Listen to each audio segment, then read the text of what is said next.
Une femme absolument remarquable qui se bat pour la libération de son mari depuis... il a été kidnappé à Ramallah en 2002, donc ça fait 23 ans. Et elle a fait un comité de soutien pour lui et les prisonniers palestiniens.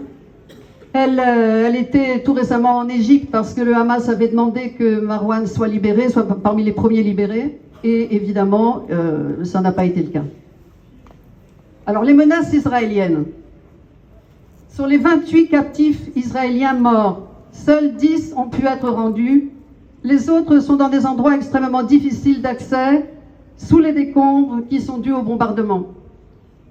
Alors, c'était annoncé dans le plan Trump, dans le cours des négociations, que ce serait extrêmement difficile d'accéder à tous les corps et qu'il faudrait donc un mécanisme international qui y veillerait.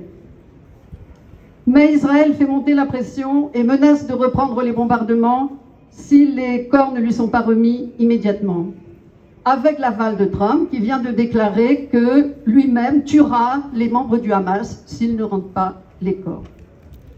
Il en va de même pour le désarmement du Hamas, qui le refuse, car ce serait se mettre à la merci de l'armée d'occupation. Et il faut rappeler ici que la résistance, même armée, est un droit.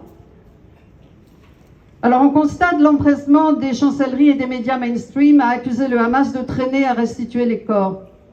Mais dans un champ de ruines, les tunnels pour beaucoup effondrés, comment les retrouver tous?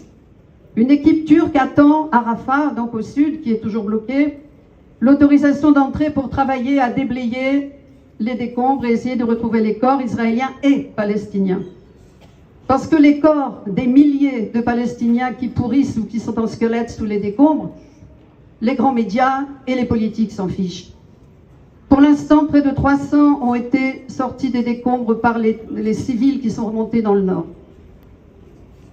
L'aide humanitaire, c'est une autre menace. Elle a commencé à entrer, mais c'est très insuffisant. Avant octobre 2023, environ 600 à 700 camions acheminaient chaque jour l'aide rendue indispensable par le blocus israélien de Gaza, qui dure depuis 17 ans, presque 18. Plus rien n'entrait depuis le mois de mars, la rupture de la trêve par Israël. Un peu entrait depuis mai, quand Israël a atténué un petit peu son interdiction.